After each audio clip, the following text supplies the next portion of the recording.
Tell us a little bit about SkyCaddie. You're a spokesperson, I guess, for SkyCaddie, Absolutely. and I know they've had different SkyCaddies that come out, it seems like every other year. Talk about the new one. And they're great, too. Yeah. I mean, you know, to me, course management is one of the places that golfers just really have big issues. And a lot of it has to do with just not having any information. Right. And SkyCaddie gives you so much information to help you play better golf.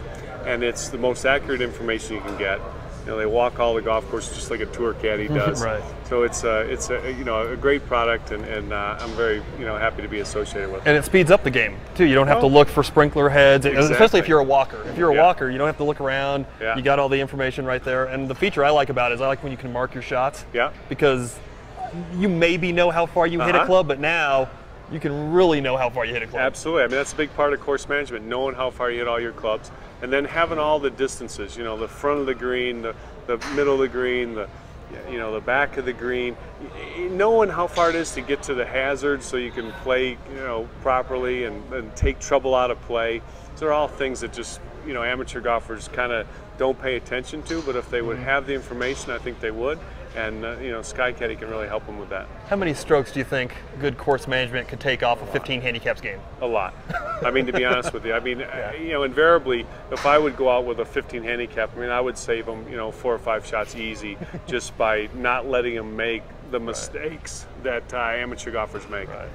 All right, the big news in golf, Rory McIlroy coming off his U.S. Open win. Here's a kid, 22 years old. Everyone's just raving about his swing. You're one of the top teachers out there. When you watch Rory swing, what do you see? Oh, I mean, I like his swing. I've said for a few years I think he's going to be a really, really great player. He's a really nice kid. He's got a great attitude. I think he certainly made a lot of fans with his interview at Augusta. And, his golf swing is great. He's powerful. He can hit it a long way. He's got a nice free swing. I mean, it's just so easy. And obviously that was a pretty impressive performance at the U.S. Open. I'm sure it won't be his last major. How important was his performance for the game of golf? Because Tiger's kind of been out of the scene here for a little bit. Did golf need a new, fresh face to kind of grab the game by the throat, so to speak? Yeah, I mean, I think so. I mean, but you've got a lot of good young players that are playing well. But, they need someone to win a major like he did and really step up and start winning some golf tournaments. I think it's going to happen. I mean, I think you're going to see some better play out of the young players. They're gaining more confidence. And, you see Rory, you see, a player like Ricky Fowler, you see Ro Ishikawa, the great young Italian player too. I mean, you just have so many great young players now. And I think it's helping them kind of establish themselves. And that's what it takes. And then, once they get the confidence, then they'll be off and running. Of course, everybody, when someone has a little bit of success, they want to compare him to Tiger because he's at the top of the sport. Probably unfair to compare Rory to Tiger at this point, 1 major to 14 majors. Right. But when you look at their swings as a novice, I see one swing that's free-flowing and natural, and I see another one that looks forced. When you look at the two swings, everybody's swing looks forced when they're not swinging well. I mean, there's been times when Tiger's swing certainly has, looked natural. I mean, it naturally won 45% of the tournaments he played in the last 3 years that I helped him. So, it's it is interesting. I mean, everybody gets a little carried away. Rory's played great, but he's won 3 tournaments in his career, and Tiger. Has won a lot of golf. A few more than that. Yeah. I mean, let's not compare him quite to Tiger yet. Right. How serious, from your vantage point, are Tiger's health issues? Because I think everyone out there is thinking, like, how long is he going to be out? How bad is the knee? How bad is the Achilles? Is that something he really needs to get a grip on before he can start realizing I think his potential? I mean, he's had 4 knee operations. Right. I mean, you've had 4 knee operations. It's serious no matter what kind of sport you're playing. And the big problem, I think, is just not when he can play again, but when can he practice again? When you really look at it, the last 3.5 years, he's been out almost 2 of those years, with injuries or with other issues. So he hasn't played a lot of golf.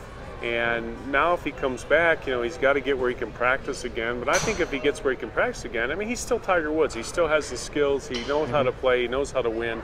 But if you can't practice because of your injuries, then there's no way you can compete at the level that he's used to competing at. From the top of the sport, maybe to the bottom, Charles Barkley. Did you meet your match when you took on Charles Barkley? No doubt about it. One of my favorite people in the whole world, though. I mean, I had a great time helping him, and he's a good guy and a good friend and a great you know, he's actually a great ambassador for golf. I mean, golf loves him. We just got to get him to play. He's left-handed now. He's playing left-handed, so he's not hitching anymore. But yeah, no doubt about it. I mean, I'm the only teacher that's had the distinction of teaching, you know, arguably the greatest player ever and the worst player ever. So, when you look at a guy like Charles Barkley, I mean, is he the poster child for just how mental this game can be? Because that swing, I mean, he's an athletic guy. But that swing is so concocted and manufactured. It's got to be in his head, doesn't it? Oh yeah, absolutely. I mean, but it's a hard game, and he's got a special problem with his golf game, no doubt about it. You know, that's a unique situation. When we first started working, Charles said he said the Golf Channel says I've got the worst swing in the world, and he said, but they couldn't have seen everybody in the world. And I thought, I don't know, Charles. There might be one person out there as bad as you, but I've never seen him. So he's not too good, but he's trying to get better.